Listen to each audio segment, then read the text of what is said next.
Second, if we are going to amend the rules of impeachment for the impeachment trial in plenary under the rules of the Senate, Section 136, second paragraph says, the rules may be amended by means of a motion that should be presented at least one day before its consideration. It was not presented on June 2. So, we did not follow our rules. So, a rule that was passed that did not follow our rules, or amendment that was passed that did not follow our rules, is void. You cannot get anything out of it. It is a nullity. So, if today we pass a change in our rules, and we do not follow our own rules in changing the rules, we cannot follow that rules. Secondly, Mr. President, the impeachment court already adopted our rules. Iba po ang plenary, tama po kayo doon, I agree with you there. Iba po yung impeachment court. So is the impeachment court now hostage or subject to whatever changes the legislative body does, and we will not adopt? Then why did we adopt the rules when we took our oath? We adopted it because the impeachment court is not powerless to talk about our rules. But finally, Mr. President, for the sake of argument, just for the sake of argument, wag na natin tignan yung mga amendments. It's against the Constitution. So can the impeachment court disobey the Constitution? If the Constitution says the presiding officer should be the Senate President, can we now say na no, pagbotohan natin kung sino? Because if we say that we can, what next? Will we add to the articles of impeachment? Will we lower the bar of the quantum of evidence needed? Will we say that baliwala na yung pre-trial brief at bahala na si Batman? So, Mr. President, I thought that's why we have the rules. Because when we have the rules, it dictates fair play. And the rule says, it is the Senate President who will preside. So if now we're not going to follow the rules, anong pinag-uusapan natin patas? Anong pinag-uusapan natin due process? Anong pinag-uusapan natin na fairness? It is, who we chose as Senate President is a political. So we made our case doon na we would have a more fair. You made your case, you got the majority. Now you got the majority, we will give you all the support, Mr. President. But we have to follow the Constitution. We cannot have a trial where we do not follow the Constitution, Mr. President. I think pinaka-basic po yun. Saan sa Constitution po nakalagay, Mr. President, that ang nakalagay dito po, only in case the President, let me give you a hypothetical. God forbid, God forbid may mangyari sa Pangulong Marcos, maging Pangulo ngayon po, si Sara Duterte. My view is tuloy yung impeachment. Pero, ang magpre-preside na yung Chief Justice. O pwede ba tayong magbotohan na wag yung Chief Justice ang, wag yung Chief Justice ang mag-preside? So how is it possible that today, we're starting out on the wrong foot by arguing who will preside when the Constitution already settled it, Mr. President? So I appeal to my colleagues. There are a lot of accommodations, there are a lot of things, may bigayan talaga dito. May botohan, may caucus, may in-camera discussions. Pero pagdating kung sino magpre-preside na malinaw sa Konstitusyon, wag na natin pag-awayan yon. The prosecution is here. I think they're ready. The defense is here. I think they're ready. Let's give the Filipino people, a fair trial. Hindi po fair kung pipiliin natin kung sino ang kahit sinong magaling, kahit ako piliin nyo. Hindi ko po tatanggapin yon kasi mali po yon. Hindi po yun ang nakalagay sa Constitution natin.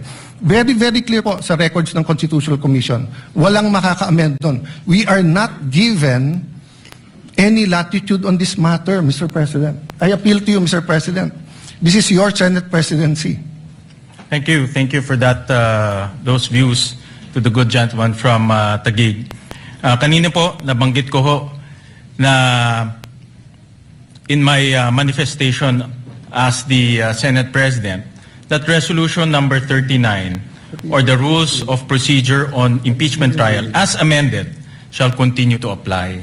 So in other words po, rin-recognize ho nitong impeachment court yung amendments na ginawa ho natin noong June 3. At kagaya ho ng nasabi ko kanina, the humble view of this presiding officer, is if there are any discussion on resolution number 43, as adopted as resolution number 40, it should be done in plenary. Because doon ho natin inamend yung, at doon ho natin inadapt yung impeachment, rules of impeachment, doon rin ho natin inamendahan. At nabigyan naman po ng oportunidad ang bawat isa para magkomento, magbigay ng pahayag, magbigay ho ng kanilang legal opinion.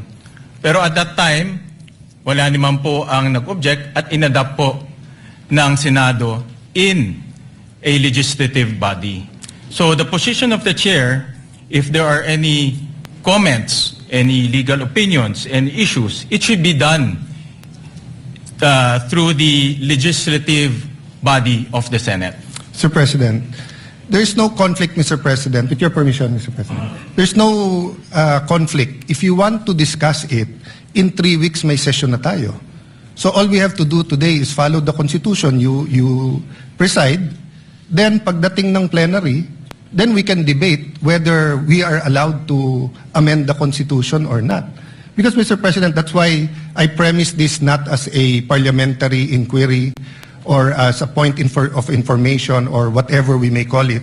That's why it's a point of order. A higher point of order than the point of order in the rules is a point of order in the Constitution.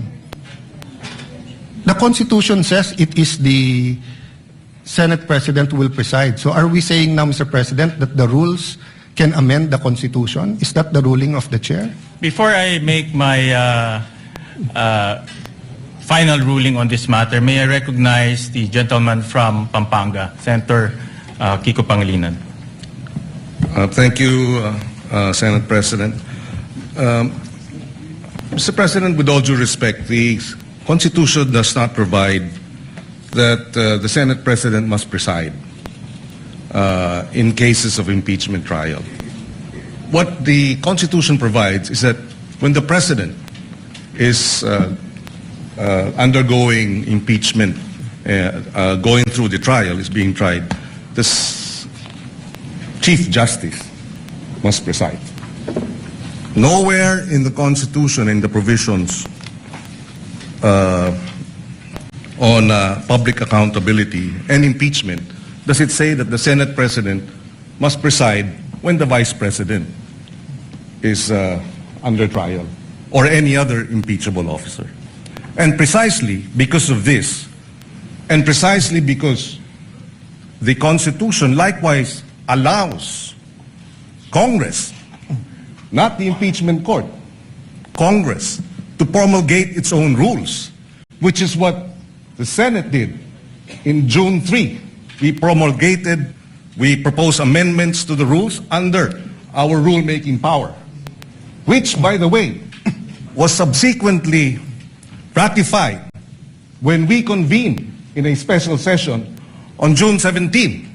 The June 3 journal was ratified unanimously on June 17 when we had our special session. And in the June 3 minutes and the journal, precisely we approved the amendments to the rules. This was further ratified on June 17.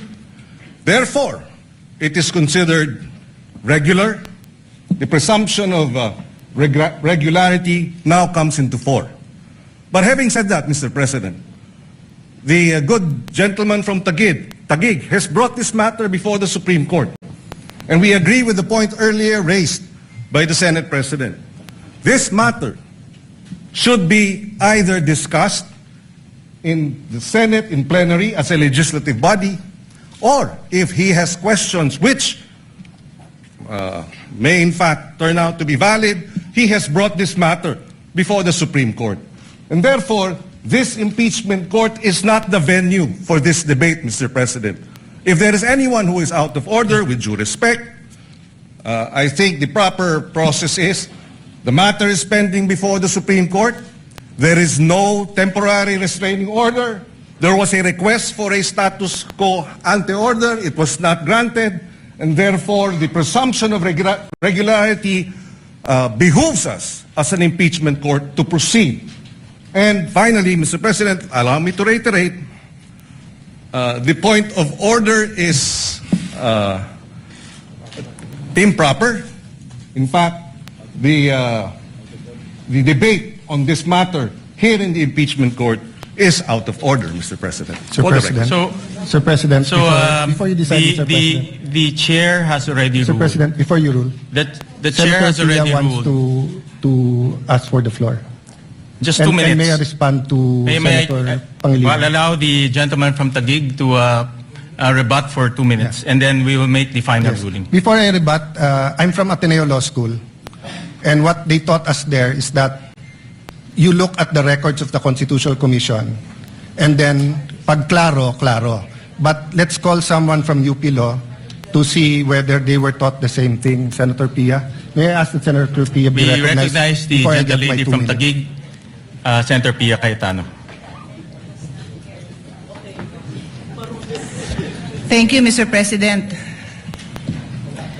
It's not an Ateneo UP issue, but always happy to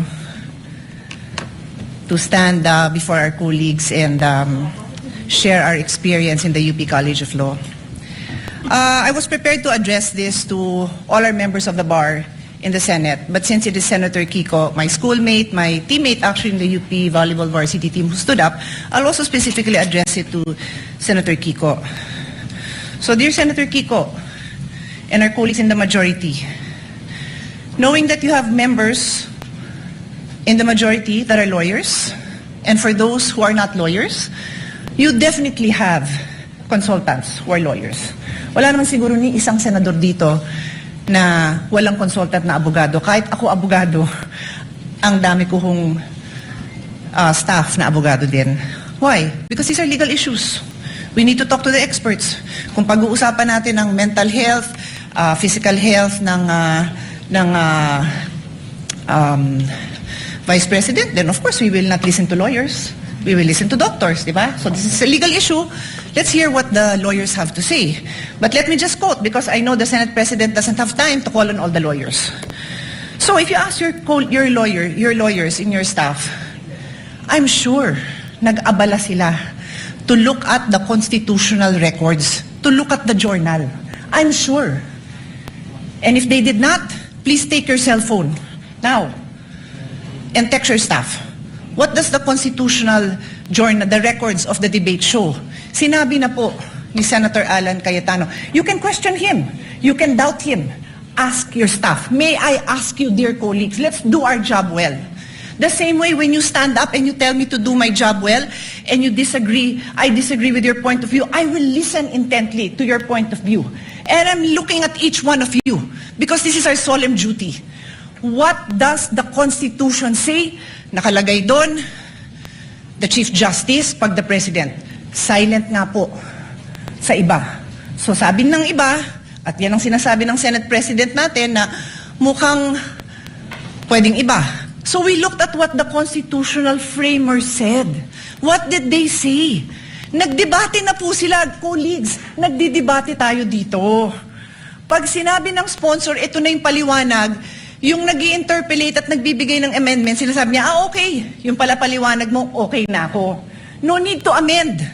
Yun at yun din ang sinabi. Let's place ourselves in that position. Because that happens to us every day. Every day, somebody stands up and says, ano ibig sabihin nito?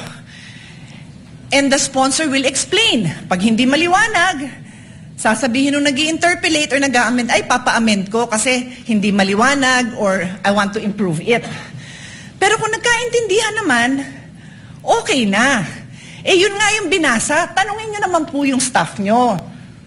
Or let's pause, let's all get a copy. Let's show it.